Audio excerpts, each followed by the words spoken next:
एक बार की बात है, एक छोटे से गांव में एक आदमी रहता था। उसके घर के पास में एक पहाड़ था जहां पर वो रोज सुबह जाता। उस पहाड़ पर थोड़ी देर के लिए वो बैठता, फिर वापस आ जाता। तो रोज की तरह वो सुबह सुबह जा रहा था।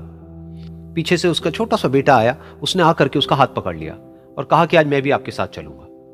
उसने पहले तो उसको थोड़ा सा समझाया और मना किया। कहा कि जो रास्ता है वो बहुत ही छोटा है और चढ़ाई बहुत ज्यादा है, तो तुम मेरे साथ नहीं चल पाओगे। लेकिन फिर जब उस बेटे ने जिद करी तो पिता मान गया। तो दोनों पहाड़ पर चढ़ने लगे। पिता ने बेटे का हाथ कस के पकड़ा हुआ था। लेफ्ट साइड में पहाड़ थे, राइट साइड में खाई थी और रास्ता बहुत ही छोटा था। और वो पहाड़ की चोटी तक पहुंचने ही वाले थे, तभी रास्ते में एक बड़ा सा पत्थर आया। क्योंकि पिता उस रास्ते पर रोज आता था तो उसको पता था कि वहां पे पत्थर है, तो वो साइड से निकल गया। लेकिन जो बेटा था उसका ध्यान कहीं और था, तो उसका घुटना जाकर के उस बड़े से पत्थर पर टकरा गया। तो फिर उस बच्चे के मुंह से एक चीख निकली, और जैसे ही वो चीखा, उसकी आवाज उन पहाड़ों में गूंजने लगी।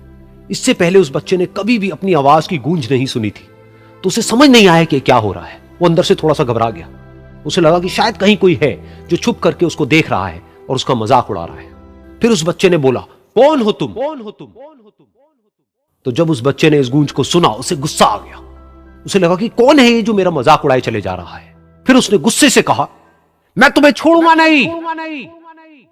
और फिर जैसे उसने इस गूंज को सुना, वो घबरा गया। उसके पिता समझ गए थे कि क्या हो रहा है।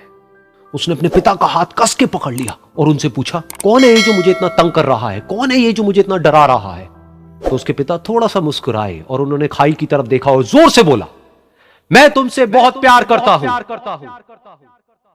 ये सुनकर वो बच्चा हैरान हो गया। उसे समझ नहीं आया कि हो क्या रहा है, कि वही इंसान जो उसका मजाक उड़ा रहा है और उसको तंग कर रहा है, वो उसके पिता को बोल रहा है कि मैं तुमसे बहुत प्यार करता हूं। तो उसके पिता ने अपने बेटे को देखा और वो समझ गए कि उसके मन में क्या चल रहा है। और फिर दोबारा उन्होंने बोला, तुम बहुत अच्छे हो। और ये सुनकर उनका बेटा भी थोड़ा सा मुस्कुराया और पूछा अपने पिता से कि ये क्या हो रहा है। और फिर उसके पिता ने अपने बेटे को समझाया, ये जो आवाज तुम सुन रहे हो ना, ये किसी और की नहीं है, ये तुम्हारी ही आवाज है जो कि पहाड़ों में गूंज रही है और तुम्हें अपनी ही आवाज सुनाई दे रही है। जैसा तुम बोलते हो ठीक वैसा ही तुम्हें सुनाई देता है। अगर तुम गुस्से से कुछ कहोगे तो पलट करके जो आवाज आएगी उसमें भी गुस्सा होगा, लेकिन अगर तुम कुछ अच्छा कहोगे तो वो आवाज भी अच्छी होगी। बिल्कुल इसी तरह से हमारी जिंदगी में भी होता है। जैसा तुम अपने मन में इस जिंदगी के बारे में सोचते हो, ये जिंदगी तुम्हारे लिए बिल्कुल वैसी ही हो जाती है। अगर तुम मन ही मन अपने आप को ये बोलते रहोगे कि मेरी जिंदगी तो बहुत ही बुरी है, तो तुम्हारी जिंदगी सच में बुरी हो जाएगी। और अगर तुम अपनी जिंदगी से प्यार करोगे तो तुम्हारी जिंदगी भी तुमसे प्यार करेगी। ये बात उस बच्चे के दिमाग में घर कर गई और फिर वो दोनों उस पहाड़ की चोटी पर गए। लेकिन बच्चे के दिमाग में यही बात घूम रही थी।